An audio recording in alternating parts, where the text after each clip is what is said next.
Good morning students. इस वाले video में हम ये वाला क्वेश्चन करने वाले हैं जो कि मेरा परमुटेशन एंड कॉम्बिनेशन से है।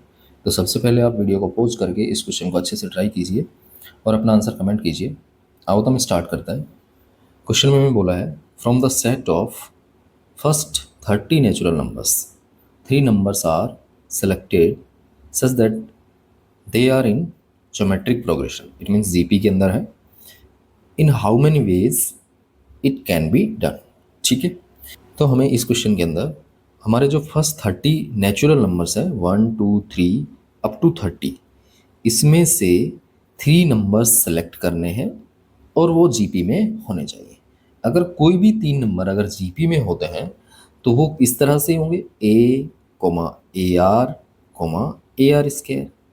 ठीक है, अब ये तीनों जो हैं हमारे नेचुरल नंबर होने चाहिए और ये ग्रेटर होने चाहिए 1 से और लेस देन इक्वल टू होने चाहिए 30 से। ठीक है, तो मैं एक इंक्रीजिंग जीपी ही मान रहा हूँ इसको कि ए मेरा सबसे छोटा होगा, उससे बड़ा ए आर होगा और उससे बड़ा ए आर स्क्वायर होगा। तो सबसे पहली कंडीशन तो हम ले लेते हैं कि मेरा जो आर है ये एक नेचुरल नंबर ही है। तो उस केस में ये सारे नंबर नेचुरल होंगे। तो हम आर को पुट करते हैं। अगर आर इक्वस टू 1 रहा तो ये तीनों नंबर सेम हो जाएंगे, तो फिर ये डिफरेंट नंबर नहीं होंगे। तो मैं आर की वैल्यू 2 से स्टार्ट करता हूँ। अगर मैंने आर इक्वस टू 2 लिया तो ये मेरी जो जीपी है ये बनेगी A coma 2a coma 4a। अब ये ग्रेटर होगा 1 से and less than equal to होगा 30 से। इट मीन्स ये जो 4a है ये मेरा 30 से लेस होगा। तो उस केस में हम कह सकते हैं ए की वैल्यू मेरी लेस देन इक्वल टू होगी किससे, 30/4 से। इट मीन्स ये आएगा 7.5। तो 7.5 से लेस होगा ए, और ए मेरा नेचुरल नंबर है 1 से ग्रेटर इक्वल है। तो ए की वैल्यू क्या क्या हो जाएंगी हमारी, 1 हो जाएगा, 2 होगा, 3 होगा, 4 होगा, 5 6 एंड 7। तो यहाँ से मेरी 7 जीपीज बनेंगी जिसके अंदर आर की वैल्यू 2 होगी। जिनको अगर मैं लिखना चाहूँ तो अगर ए की वैल्यू अगर मैं 1 लेता हूँ तो ये बनेगा 1,2,4।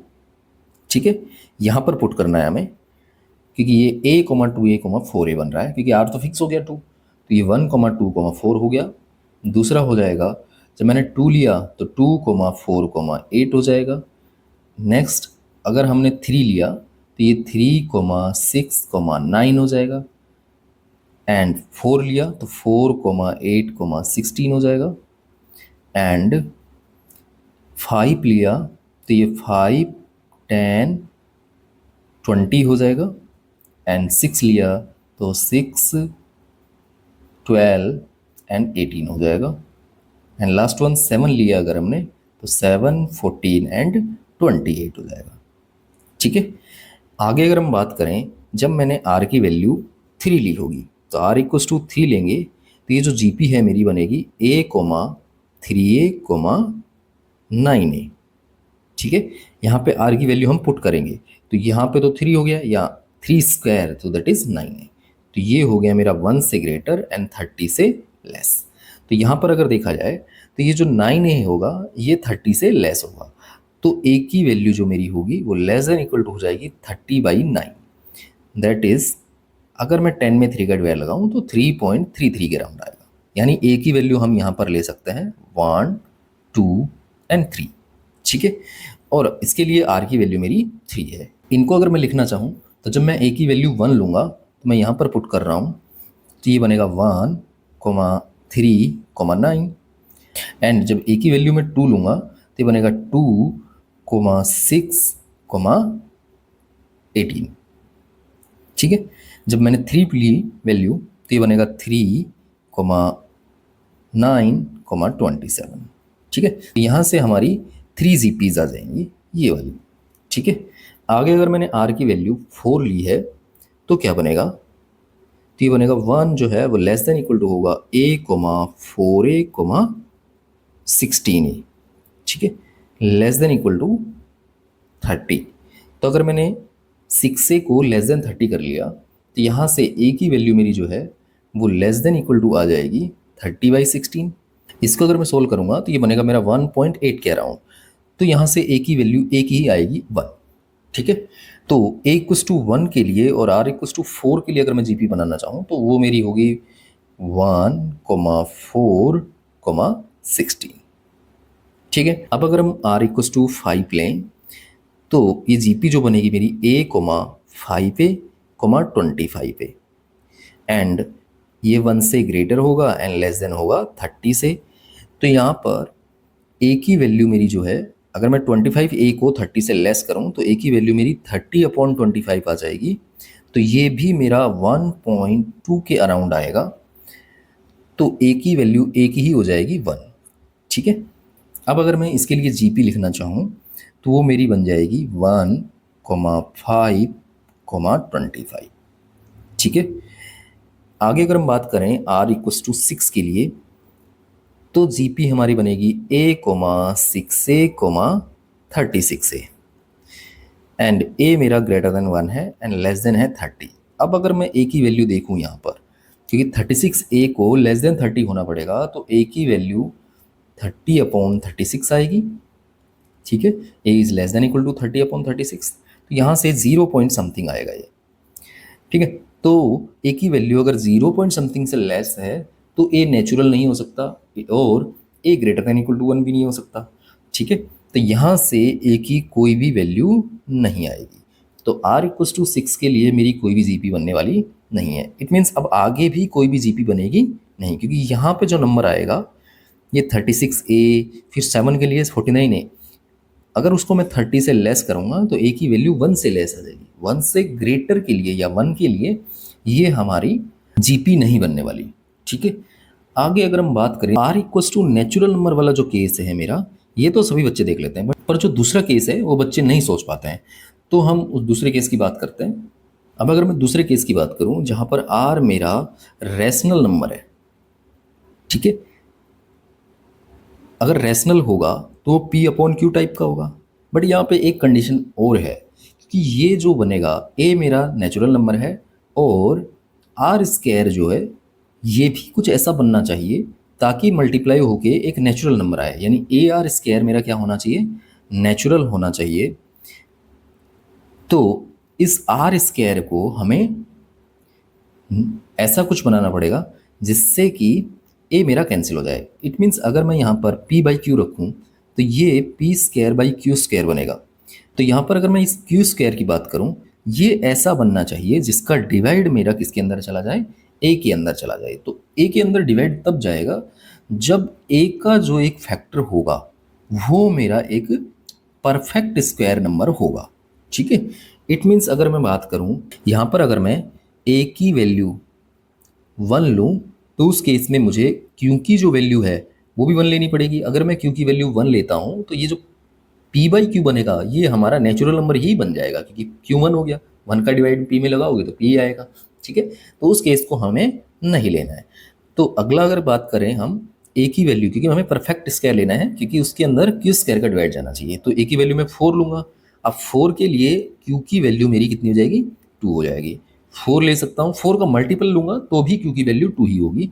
जैसे कि 8 ले लिया मैंने या फिर 12 लिया, तो इन सब के लिए q की वैल्यू 2 होगी। बट अगर मैं अगला मल्टीपल लेता हूँ 4 का 16, तो उसके लिए q की वैल्यू 2 भी हो सकती है एंड 4 भी हो सकती है। ठीक है, एंड उससे अगला जो लें वो हमारा हो जाएगा 20, 24 एंड 28 ही ले सकते हैं। सबके लिए q की वैल्यू हमारी 2 होगी। आगे हम चेक करेंगे कि इनके लिए जीपी बन रही है या नहीं बन रही है।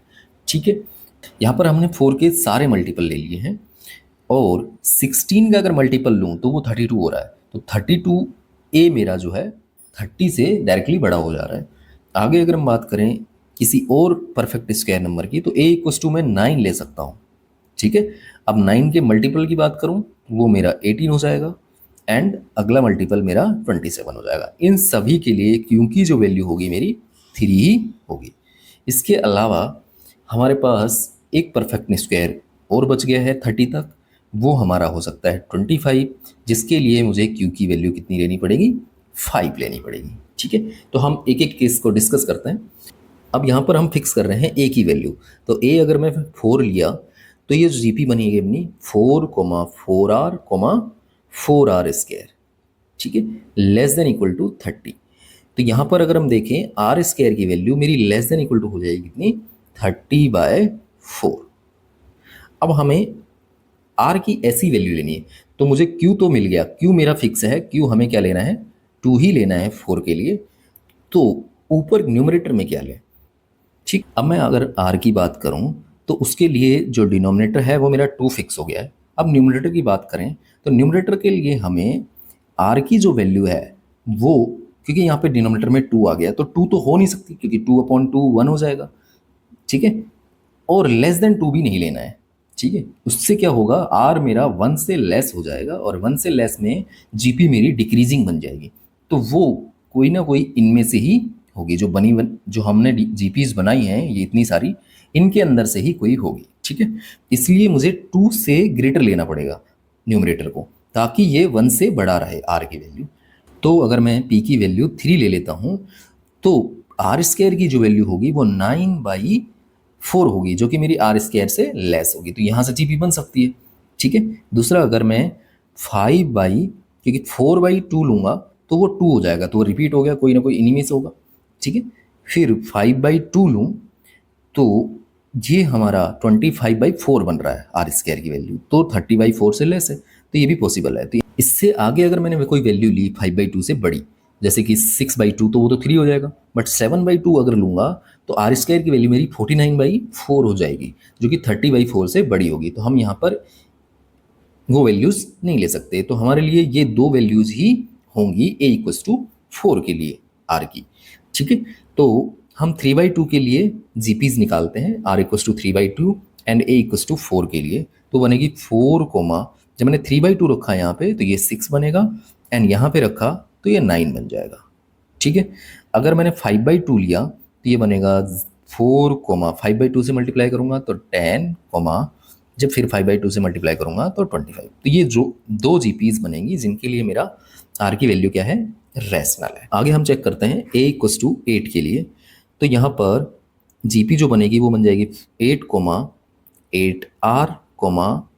Square is less than equal to 30, ठीक है। अब 8r स्क्वायर को 30 से लेस करूँगा तो यहाँ से आर स्क्वायर जो है मेरा वो आ जाएगा लेस देन इक्वल टू 30/8 आएगा, तो उसे मैं कैंसिल करके 15/4 लिख लेता हूँ, ठीक है। अब हमें आर की कुछ ऐसी वैल्यूज़ निकालनी है जिसके लिए डिनोमिनेटर तो हमें पता है, क्योंकि ये 4 का मल्टीपल है तो डिनोमिनेटर 2 ही रहेगा। अब न्यूमरेटर की बात करें तो अगर मैंने, क्योंकि हमें 2 से लेस तो नहीं लेना है, तो अगर मैंने 3 लिया तो ये बनेगा 3/2, बट इसका स्क्वायरिंग करेंगे तो ये 9/4 बन जाएगा, जो कि हमें यहाँ 15/4 से लेस दिख रहा है, ठीक है। अब हम 4 तो ले नहीं सकते, तो इससे अगला ले सकते हैं 5/2 ले सकते हैं। तो आर की अगर वैल्यू 5/2 रहेगी तो स्क्वायरिंग करने पे 25/4 बन रहा है, तो वो पॉसिबल नहीं है, क्योंकि 15/4 से लेस होना चाहिए, ठीक है। तो इसके लिए आर की एक ही वैल्यू पॉसिबल है। अगर मैं इसके लिए जीपी बनाऊं तो वो बनेगी अपनी 8 कोमा, अब अगर 3/2 रखें तो ये 2 से डिवाइड होगा, 4 3 12 हो जाएगा, ठीक है। फिर 2 से डिवाइड होगा और 3 से मल्टीप्लाई होगा, 2 से डिवाइड होगा तो 6 3 18 हो जाएगा, ठीक है। ये भी एक जीपी होगी हमारी। आगे अगर हम बात करें ए इक्वस टू 12 के लिए, तो यहाँ पे जो जीपी बनने वाली है वो मेरी बनेगी 12 स्क्वायर, ठीक है। ये लेस देन इक्वल टू होना चाहिए 30 से। तो अगर इसमें कैंसिल करके आर स्क्वायर की वैल्यू निकालना चाहूँ तो आर स्क्वायर मेरा लेस देन इक्वल टू होगा, मैं 3 से डिवाइड कर देता हूँ तो ये 10/4 हो जाएगा, ठीक है। अब आर की हमें वैल्यू लेनी है जिसका डिनोमिनेटर हमें पता है कितना आएगा, 2 आएगा। एंड न्यूमरेटर की बात करें, न्यूमरेटर क्या हो सकता है, क्योंकि 2 से लेस तो लेना नहीं है हमें, न्यूमरेटर 2 से लेस नहीं लेना है, तो 3 रख सकते हैं, तो ये 9/4 होगा, जो कि 10/4 से लेस होगा। अगर मैं 5 लूँ, क्योंकि 4 नहीं ले सकते, क्योंकि 4/2 तो मेरा वापस से एक नेचुरल नंबर हो जाएगा, तो हम यहाँ पर 5 ले सकते हैं। बट उसके लिए मेरा 5/2 बनेगा, तो 5/2 का स्क्वायर मेरा 25/4 हो रहा है, जो कि पॉसिबल नहीं है। तो एक ही वैल्यू पॉसिबल है। अब इसके लिए वैल्यू चेक करते हैं हम कि ये जीपी बना रहा है नहीं बना रहा है।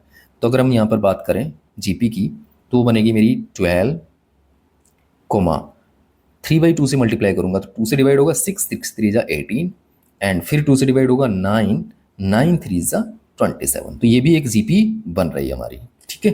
आगे अगर हम बात करें a इक्वस टू 16 के लिए, तो उसके लिए अगर मैं जीपी बनाना चाहूँ तो ये मेरी बनेगी 16,16r,16r², ठीक है, लेस देन इक्वल टू 30। तो यहाँ से r² मेरा जो है वो लेस देन इक्वल टू बनेगा 30/16, ठीक है। इसे हम लिख सकते हैं, अगर मैं 4 से डिवाइड लगाऊं तो ये 7.5/4 भी हो सकता है, ठीक है। अब अगर हम बात करें, क्योंकि मैं आर का जो, अगर मैं डिनोमिनेटर इसका 2 लूँ, ठीक है, तो न्यूमरेटर मुझे 2 से लेस नहीं लेना है। अगर मैंने न्यूमरेटर 3 लिया तो इसका स्क्वायरिंग करूंगा तो r² की वैल्यू मेरी 9/4 बनेगी, जो कि 7.5/4 से बड़ी आ गई। तो इसके लिए कोई भी वैल्यू पॉसिबल नहीं है। तो वैल्यू पॉसिबल नहीं है तो हम 4 के लिए जाते हैं। जब मैंने डिनोमिनेटर 4 लिया तो r इक्वस टू, ये डिनोमिनेटर 4 हो गया, तो न्यूमरेटर हमें 4 से लेस नहीं लेना है। न्यूमरेटर हम 4 भी नहीं ले सकते क्योंकि 4/4 मेरा 1 बन जाएगा, जिसके लिए जीपी के जो टर्म्स हैं वो सेम हो जाएंगे। आगे अगर हम बात करें 5 की, तो अगर मैंने 5/4 लिया इसको, r² की वैल्यू मेरी 25/16 बनेगी, तो वो 30/16 से लेस है, तो उसके लिए पॉसिबल हो सकती है। तो मैं 5/4 रखता हूँ तो ये बनेगा 16, जब मैंने 5/4 रखा तो 4 से डिवाइड करेंगे तो ये आएगा अपना 4 5 जा 20, ठीक है। इसके बाद फिर से 4 से डिवाइड किया तो 5 5 5 जा 25, तो ये एक जीपी बन रही है, ठीक है, 16 20 और 25 की। इसके बाद जब भी वैल्यू लेंगे तो 6 नहीं ले सकते हम, क्योंकि 6 के लिए मेरा 3/2 बन जाएगा, तो एक रिपीटेड हो गया यही वाला, ठीक है, इसके लिए पॉसिबल नहीं है। तो उसके बाद भी कोई वैल्यू पॉसिबल नहीं होगा। ये 3/6 के लिए पॉसिबल नहीं है तो 7/4 के लिए पॉसिबल नहीं होगी, क्योंकि स्क्वायरिंग करेंगे तो 49/16 बनेगा, जो कि 30/16 से बड़ा आएगा, ठीक है। तो अब अगर हम बात करें आगे, तो हमें a इक्वस टू 20 लेना पड़ेगा। तो अगर मैंने a इक्वस टू 20 लिया, ठीक है, तो मेरी जीपी जो बनेगी वो बनेगी, ये बनेगा 20,20r,20r², ठीक है, लेस देन इक्वल टू 30। यहाँ पर r² जो मेरा है वो लेस देन इक्वल टू हो जाएगा 30/20। अब इसे मुझे 5 से डिवाइड करना पड़ेगा, तो ये 6/4 आ जाएगा, ठीक है। तो अब हमें ऐसी कोई वैल्यू लेनी है r की जिसके लिए डिनोमिनेटर मेरा 2 हो और न्यूमरेटर जो है 2 से लेस ना हो। तो मैं 3 रखूंगा तो ये 3/2 बनेगा, तो इसके स्क्वायरिंग करने पे ये 9/4 बन रहा है। तो इनके लिए वैल्यू 9/4 बन रहा है, तो वो 6/4 से बड़ा हो गया, तो इसके लिए वैल्यू पॉसिबल नहीं है। तो हम आगे वालों के लिए भी चेक नहीं करेंगे कि जब, वैसे तो 16 के लिए ही हमारी वैल्यू पॉसिबल नहीं थी, डिनोमिनेटर 2 के लिए, तो इनके लिए भी पॉसिबल नहीं होगी। तो मुझे आगे चेक करना है, जब मैं a की वैल्यू 9 लूँ, ठीक है, तो जब अगर मैंने a की वैल्यू 9 ली तो हमारी जो जीपी है वो बनेगी 9,9r,9r², ठीक है, लेस देन इक्वल टू 30। तो यहाँ से r² की वैल्यू है वो लेस देन इक्वल टू हो जाएगी मेरी 30/9। तो अब हमें r कुछ ऐसा लेना है जिसका डिनोमिनेटर 3 हो, ठीक है। अब न्यूमरेटर की बात करें तो वो 3 से लेस नहीं हो सकता, तो हम 4 ले सकते हैं। तो इसके लिए अगर हम r² की वैल्यू चेक करें तो 16/9 बन रही है, तो वो लेस देन 30/9 है, तो ये इसके लिए मेरी जीपी पॉसिबल है। दूसरी अगर हम बात करें इसके आगे की, तो 5/3 ले सकते हैं, इसके लिए भी 25/9 बन रहा है। इससे आगे की वैल्यू जब 6 लेंगे तो उसके लिए तो मेरा ये 6/3 बनेगा, तो वो एक नेचुरल नंबर हो गया। 7 लेंगे तो ये 49/9 बन रहा है, जो कि 30/9 से बड़ा हो जाएगा। तो इन दो वैल्यूज़ के लिए मेरी जीपी पॉसिबल है, तो मैं यहाँ पर लिख लेता हूँ। तो ये जब 4/3 लूँगा मेरी जीपी बनेगी 9, 4/3 से जब मल्टीप्लाई करूँगा तो ये बनेगा 12, जब 4/3 से वापस से मल्टीप्लाई करूँगा तो 3 से डिवाइड लगाएंगे तो 4 4 4 जा 16, तो ये भी एक जीपी बनेगी हमारी। जब मैं 5/3 लूँगा तो ये बनेगा 9, 3 से डिवाइड करेंगे 3, 5 3 जा 15, एंड फिर से 3 से डिवाइड करूँगा तो ये 5 5 5 जा 25, ठीक है। तो ये दो जीपीज भी हमारी बनेंगी। आगे अगर हम बात करें a इक्वस टू 18 के लिए, ठीक है, तो यहाँ पर बनेगा मेरा जो जीपी है 18, 18r, 18r² is less than equal to 30 होगा। एंड यहाँ से अगर हम बात करें r² की तो वो लेस देन इक्वल टू हो जाएगा 15/9, ठीक है। अब अगर हम r की वैल्यू की बात करें तो डिनोमिनेटर अगर मैं 3 लूँ तो न्यूमरेटर को मुझे 3 से लेस नहीं लेना है, तो मैं 4 से चेक करूँगा। तो अगर मैं 4/3 रखता हूँ तो ये 16/9 बन रहा है, जो कि 15/9 से बड़ा हो जा रहा है, तो इसके लिए मेरी जो है जीपी पॉसिबल नहीं है। जब 18 के लिए पॉसिबल नहीं है तो 27 के लिए भी पॉसिबल नहीं होगी। तो अब एक ही केसेस बच गया हमारा जब a इक्वस टू 25 हो। तो a की वैल्यू अगर मैं फिक्स करूँ 25, तो यहाँ से मुझे GP मिलेगी 25, 25R, 25R²। तो यहाँ पर ये 25R² less than equal to होगा 30, तो R² की वैल्यू मेरी लेस देन इक्वल टू हो जाएगी 30/25। ठीक है। अब अगर मैं R की वैल्यू चेक करूँ, तो जिसका कि डिनोमिनेटर मेरा 5 होगा, तो न्यूमरेटर क्या ले सकते हो, तो न्यूमरेटर हम अगर 5 से लेस तो ले नहीं सकते, तो उससे बड़ा लेना है, तो 6 लिया मैंने, तो 6/5, तो इसके स्केयरिंग करेंगे तो ये 36/25 हो रहा है, जो कि 30/25 से बड़ा हो रहा है। तो यहाँ से भी कोई वैल्यू नहीं आएगी, तो आगे भी कोई वैल्यू आने वाली नहीं है। तो यही हमारी टोटल जीपीज की वैल्यू होंगी। ये हमारी हो जाएंगी 3 3 3 3 3, और यहाँ से एक वैल्यू ये है और 3 वैल्यूज ये हैं, तो ये टोटल 19 वैल्यूज आ रही है। अब अगर हम आंसर की बात करें, तो इसका आंसर तो 19 होगा, क्योंकि हमें सिलेक्शन दिया है कितनी तरह से सेलेक्ट कर सकते हैं, वो तो 19 हो गया। बट अगर हमसे ये पूछा जाए कि हम कितनी जीपीज बना सकते हैं, तो ये जो जीपी बनी है ये इंक्रीजिंग है, इनका रिवर्स करके हम डिक्रीजिंग जीपीज भी बना सकते हैं। तो उस क्वेश्चन का जो आंसर होगा वो मेरा 38 होगा। तो ये अपने आप में एक अच्छा क्वेश्चन था, जिसके अंदर हमने नंबर थ्योरी और परमुटेशन कॉम्बिनेशन का यूज करके इन केसेस को काउंट किया है। ठीक है, और बेसिक नंबर थ्योरी यूज की है हमने। अगर आपको वीडियो अच्छा लगा हो तो please like, share and subscribe my channel. Thank you for watching this video.